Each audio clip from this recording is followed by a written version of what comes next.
Somos una industria cárnica ubicada en Albal, en la zona limítrofe alrededor de Valencia.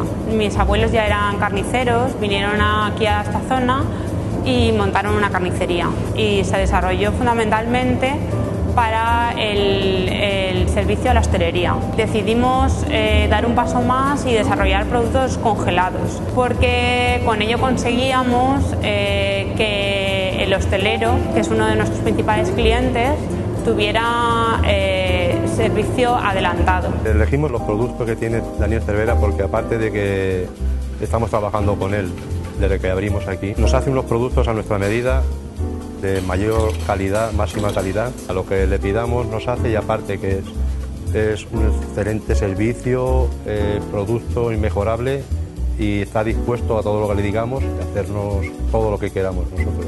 Desarrollamos los embutidos conforme los hacían mis antepasados y también traemos productos propios de otras zonas con denominación de origen. Tenemos un túnel de congelación en el que podemos ultracongelar los productos y distribuirlos por toda España a nivel congelado. El servicio que tiene Daniel Cervera es excelente, le pides el género y en una hora lo tienes aquí. Entonces nosotros lo traemos, lo dejamos descongelar porque todo viene congelado, porque lo preferimos así también para mayor comodidad. La vamos a descongelar, la cabeza de magro, la vamos a dorar en el horno con unas verduritas y le pondremos un poquito de vino. Y luego con las mismas verduras y el jugo que suelte la carne le haremos la salsa.